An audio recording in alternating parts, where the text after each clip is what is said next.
Welcome to Wednesday night Bible study here at Grace for the Nations Church. It's my privilege tonight to introduce one of our teachers in this series. They're going to be breaking down the messages from our Sunday series entitled Kingdom Restoration. One of the most important things about our growth as Christians is to follow what the scripture says, for us to, one, study to show ourselves approved unto God, to be workmen and women who rightly divide the word of truth. Another key principle in our growth and development is that we're instructed to grow in grace and in the knowledge of our Lord and Savior Jesus Christ. Pastor Aldoray Cooper is the director of Christian Education Ministries as well as our leadership and ministry development here at Grace for the Nations Church, and he'll be kicking off this first Wednesday night study. It'll be an enhancement to Sunday's message, but there's also nuggets of wisdom and truth that will come forth as he and the other ministers will be teaching throughout the entire month of these series that we have going on. So we want you to get your Bibles. We want you to tell somebody what's going on. Maybe they can share, create a watch party, and be a part of what's happening here at Grace for the Nations Church and our spiritual enrichment on Wednesday nights. God bless.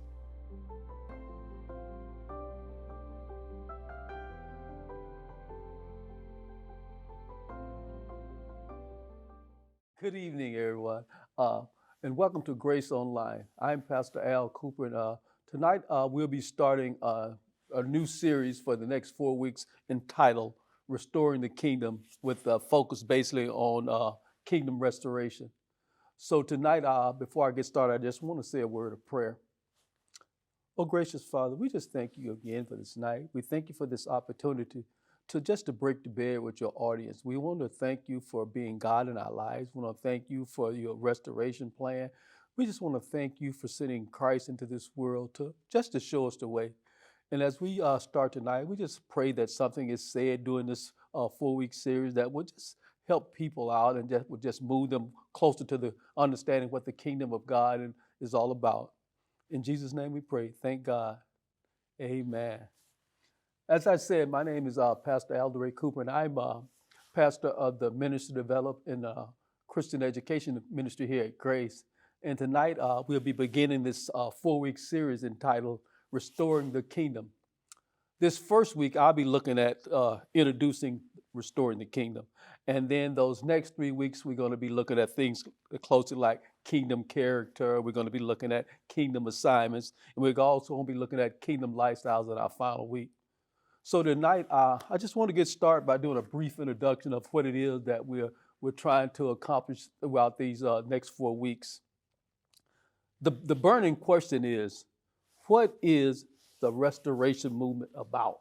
What is the restoration movement about? And I'll try to shed some light on that, because what are we really seeking to restore when we talk about restoring the kingdom?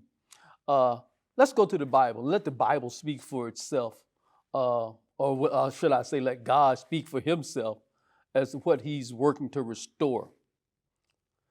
We understand that the gospel, it builds a bridge between the Old and New Testament. Luke closes his book of the gospel by teaching the disciples about the kingdom of God. But then he opens up the first chapter of Acts, seeking to build this bridge between the gospels and the book of Acts. The book of Acts opened with the ideal of restoring the kingdom of God. Now, when you consider the New Testament arising out of Moses and the prophets, it's a little wonder why the restoration of the kingdom is the major topic of the New Testament. The kingdom of God is the hot topic throughout the New Testament. The apostles consistently point to the kingdom of God as the fulfillment of the Old Testament prophecies. So when we look at it from God's perspective, we have to understand that God is restoring his kingdom is a more accurate assessment than to say that Jesus is establishing his kingdom, something new that he did on Pentecost. So what we're looking at is that God is restoring his kingdom, and what God is simply doing is that he's seeking to restore his reign upon the earth through Christ. So tonight I want to first look at some of our foundational scriptures that we're going to be looking at throughout this week. And the first two foundational or focus scriptures that we're going to have throughout the week is that first we want to look at Luke chapter 17, verses 20 through 21. And I'm reading from the NIV version. It says, once, on being asked by the Pharisees when the kingdom of God would come, Jesus replied, the coming of the kingdom of God is not something that can be observed, nor will people say, here it is, or there it is, because the kingdom of God is in your midst. So when we look at that particular scripture, we have the Pharisees again challenging Jesus on some questions. So the question that he presents to Jesus is, when will the kingdom of God come? Now, what the Pharisees doesn't understand is, and when what Jesus says to him, that it's not observed, meaning it's not something that's going to be physical. So because the Pharisees' understanding of the kingdom of God was that there was going to be some political power, some regime, the Messiah would be some physical person that would come and that would overthrow the Roman authorities, and it would be something physical. But Jesus tells him, and what he doesn't understand is that Jesus says, the kingdom of God is already among us. It's already here. And if you were bothered looking past your limited sight, you would see it. You would understand that there are people who have already established some things about the kingdom. And he said, also, you would know that I'm the Messiah. And see, one of the things, in some of the translations of this particular passage, it says within you. Now, for Jesus to tell the Pharisees that he's within you wouldn't be correctly. So we want to make sure that we understand that he's saying amongst you, because even though the spirit or the kingdom of God was in some of Jesus' disciples, those 12 that walked with him, plus some other people that he had already started to follow him, the Pharisees was not one of those, because he called them whitewashed tombs, because they didn't believe he was, because they were looking for something physical. So what Jesus is letting them know, that it's not about all these physical things that we do, all these rituals that we have, but it's about what you don't see. It's about me restoring my reign. If you would bother to open your eyes and listen to what I'm saying, you would understand that the kingdom of God is already amongst you. It's already here, and it's already begun.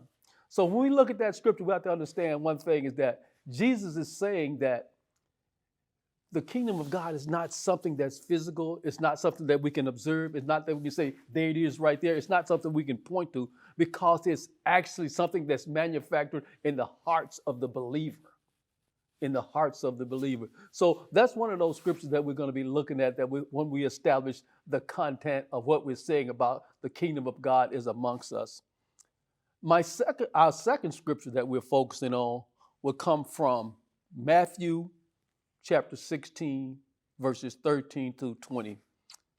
And this one is another one. These are both New Testament scriptures. Matthew 16 and 13 and 20. And I'm reading from the NIV. It says, when Jesus came to the region of Caesarea Philippi, he asked his disciples, who do people say that the Son of Man is? They replied, some say John the Baptist, others say Elijah, and still others Jeremiah, or one of the prophets. And Jesus begins to say, but what about you? He's talking directly to the disciples. But what about you? He asks, who do you say I am? Simon Peter answered, you are the Messiah, the Son of the living God. Jesus replied, blessed are you, Simon, son of Jonah, for this was not revealed to you by flesh and blood, but by my Father in heaven. And I tell you that you are Peter, and on this rock I will build my church, and the gates of Hades will not overcome it. I will give you the keys of the kingdom of heaven. Whatever you bind on earth will be bound in heaven, and whatever you loose on earth will be loosed in heaven. Then he ordered his disciples not to tell anyone that he was the Messiah. One thing this scripture brings out is that we're trying to set this foundation about understanding what the kingdom of God is. Here, Jesus, at first he gets a question from the Pharisees in Luke. Now he's posing a question to his disciples, trying to see where their hearts were, see where they understood what the kingdom of God was all about. So he poses the question to them about, who do men say that I am? Who do the people around you say that I am? And they were talking about, they was talking about John the Baptist, who John the Baptist we know was the forerunner. So, there would be some confusion about people understanding that Then they said Elijah's and Jesus' ministry were similar. So you would have them confused about that. But then he also had Jeremiah, who was the weeping prophet, who we found out in what Jeremiah being the weeping prophet, and some of the same prophecy that he said was coming to pass through Jesus. And then others say some of the other prophets. So they were looking at Jesus as this prophet, but not the Messiah. So Jesus poses this question to his disciples. He said, here are people that's been walking with him, that he's been teaching. He says, well, who do you say I am? And Simon Peter, being the spokesman, being the outspoken one who represents the group in most of the talking, he says, you are the Messiah. And then he tells him, well, Simon Peter, human didn't bring that to you. God, my Father in heaven, is the one that brought that to your attention. He's the one that revealed that to you.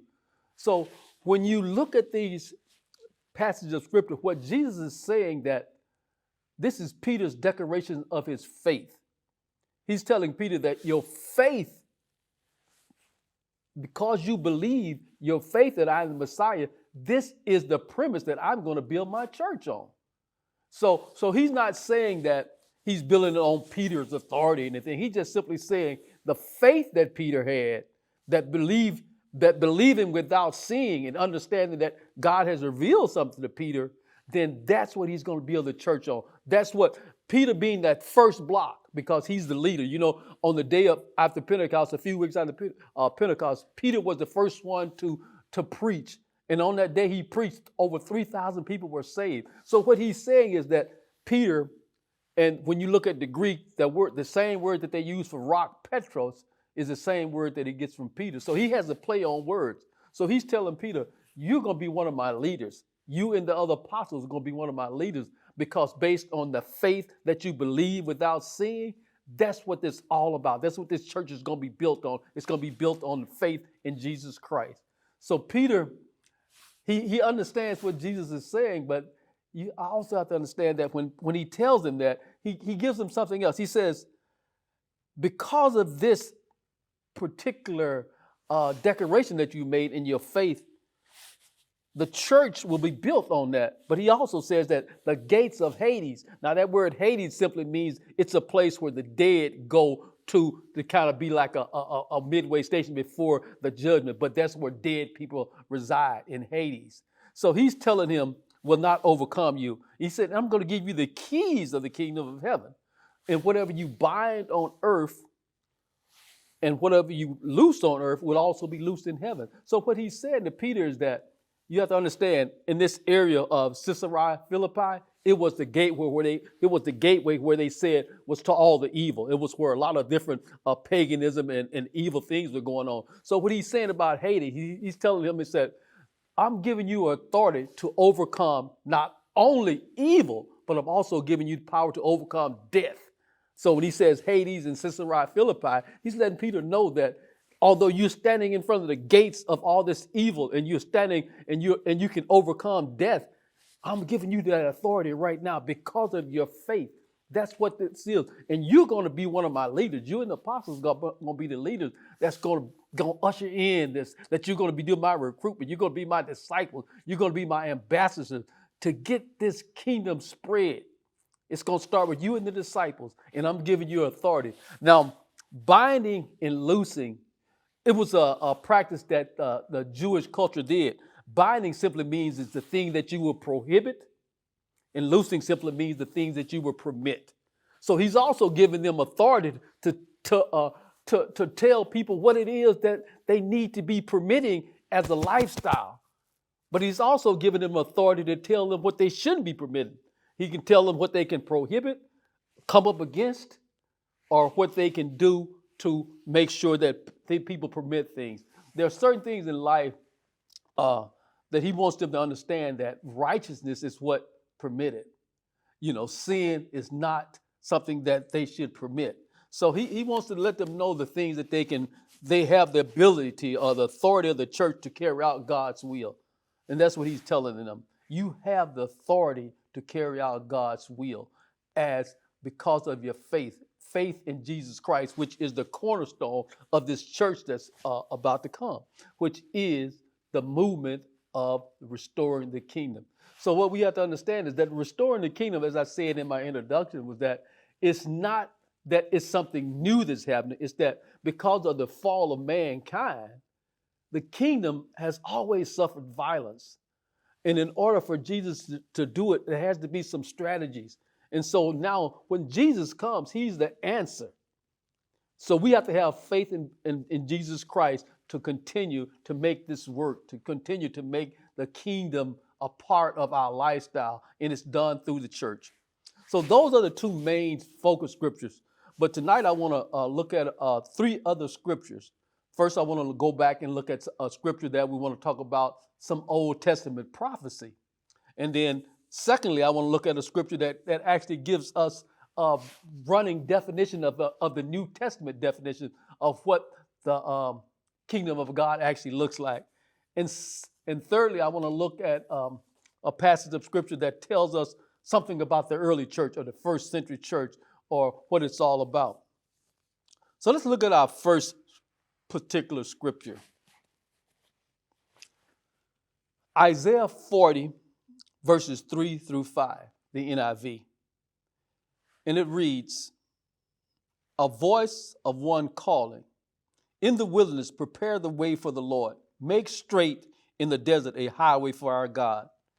Every valley shall be raised up, every mountain and hill made low. The rough ground shall become level, the rugged places a plain. And the glory of the Lord will be revealed, and all people will see it together. For the mouth of the Lord has spoken." Now these words were spoken by Isaiah, and what he's prophesying is the coming of John the Baptist, who will be that voice in the wilderness that will make a straight way, a path for the king. So one of the things you have to understand about during this time, the Israelites, whenever a king wanted to conquer another land, when he wanted to send his authority, they would always groove out these highways through the desert and stuff. And then that just simply means that he makes this analogy saying that the king is coming, but we have to make the way. We have to change our insights. We have to prepare for him. So although this is a prophecy speaking of John the Baptist being the forerunner and being the one who's going to prepare the way for the Lord to come, he's still telling us something about this prophecy. He says, when you look at today's church, what are we doing today to prepare the way for the Lord, or to prepare entry of the kingdom of God to enter into our hearts? What are we doing? Although this prophecy is speaking of John the Baptist, he's also speaking to us in today's society about what do we do to prepare for the Lord? Are we fasting? Are we praying? Are we preparing a place in our heart for him so that the kingdom of God can grow and be a place where we understand that the kingdom of God coming to heaven? So when we look at that prophecy, it's just prophesying Isaiah being the forerunner, Isaiah preparing the way. He's speaking out in the wilderness because there are certain things that has to be torn down for Jesus to come. There's certain paths that he has to seek. So that's what he's saying about that pathway. So again, we're just looking at some prophecies. There are many other prophecies that's going to point to Christ being the answer, or being the part that's going to restore the kingdom of God. Let's look at this New Testament scripture, what actually gives us a running definition of the kingdom of God. And it comes from Romans chapter 14, verses 14 through Romans chapter 14, verses 17 through 19 from the NIV. And this is how it reads. And I'm setting this up because it's a running definition in the New Testament for what the kingdom of God should look like, or a definition. For the kingdom of God is not a matter of eating and drinking, but of righteousness, peace, and joy in the Holy Spirit. Because anyone who serves Christ in this way is pleasing to God and receives human approval. Let us therefore make every effort to do what leads to peace and to mutual edification. Now here, in this particular passage of scripture, Paul is trying to show Christians in Rome what really matters. Let's take a closer look. He is showing us the uniqueness of the kingdom of God. This is true religion. True religion does not consist of external observations, rituals, and liturgies, but it's in righteousness. It's in the image of God stamped on our hearts, the love of God in man, accompanied with peace that passes all understanding. So I'm going to say that again. The image of God stamped on our heart, the love of God in man, accompanied with the peace that passes all understanding, and the joy that is produced by the Holy Spirit. Now, in the dispensation that we're in now, the infinite mercy, which we call grace, it's manifested through the eternal truths, and it's only manifested through Christ, through the belief in Christ. So our Father has to let us know that when we accompany that with superior or what I would call true worship, then it's all pure, it's all holy, it's worthy of God. It's us being worthy of the King, residing in our heart. So we have to understand that we have to have this godliness in our lives. By living a godly life, a life of virtue and integrity, a faithful carrying out of all the duties which we owe to God or to fellow man, it means that the Christian must so live as to be righteous and not a man whose attention is absorbed by all these rituals. See, rituals are sometimes necessary, but they are not the kingdom of God. They are supposed to be a result of God's already residing in your heart. They're not supposed to be the reason or the belief that that's what makes us. Because I do religious rituals doesn't mean that I'm saved.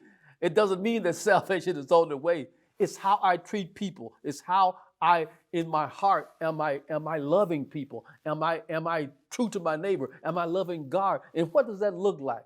It doesn't mean that I dress up every Sunday and come to church. It doesn't mean that I take communion every time they come. No, how am I living? Am I living righteousness? That's what the kingdom of God is about. It's not about those outside observations that everybody can see.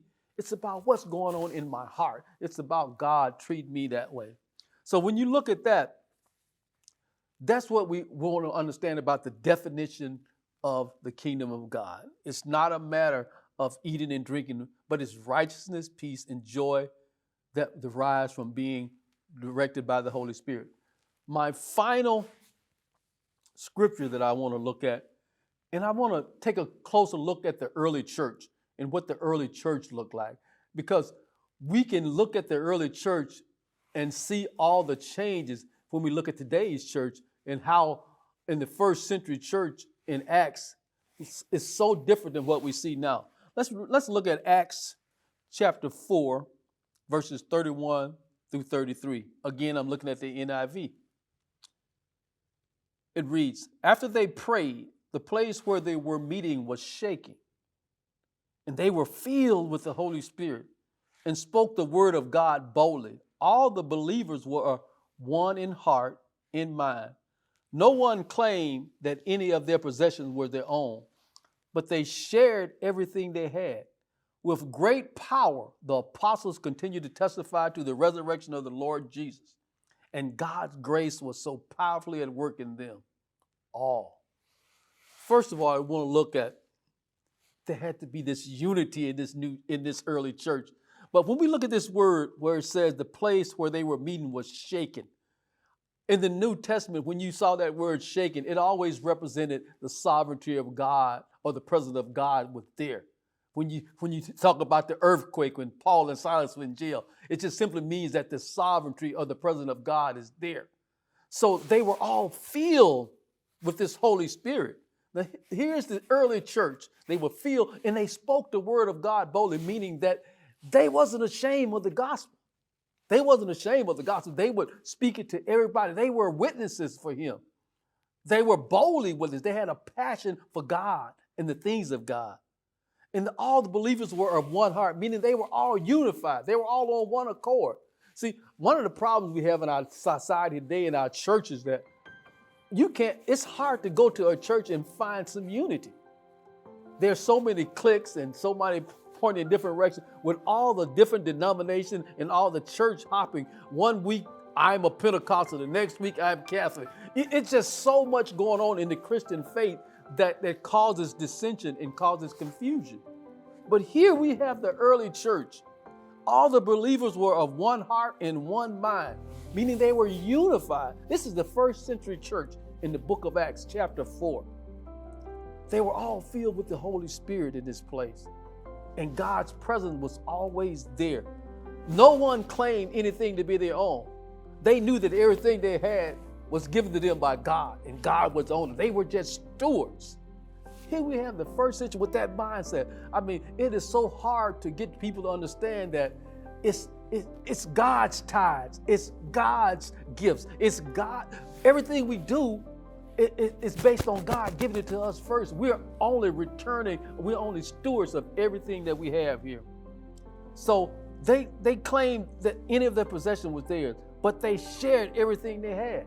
Everything they had, their gifts, their money, their everything. And with great power, the apostles continued to preach. They didn't stop preaching, and it was a lot worse for them then because Christians were being, hunted out, and it was a lot of things going on that would deter you from being a Christian. But they continued to testify, and God's grace was so powerful at work in them. I mean, they found favor in everything they did. So this is just a little bit of what we're going to be doing these next few weeks. So in conclusion, I just like to say a kingdom is a place where someone has rule or governments. The same is true of the kingdom of God.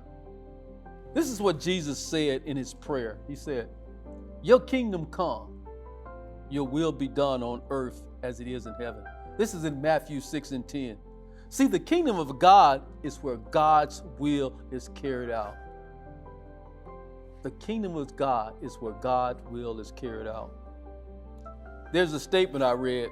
It simply says, "Already, but not now." And they were talking about the kingdom of God. It was already here, but not yet. Meaning there's this presence of the kingdom of God here in a lot of God's people. But it's so much further to go because there's so many more that has to be ministered to it. There's so much more of the Great Commission that we need to do. So in these next few weeks, we're going to take a closer look at some other areas of the kingdom and restoring the kingdom.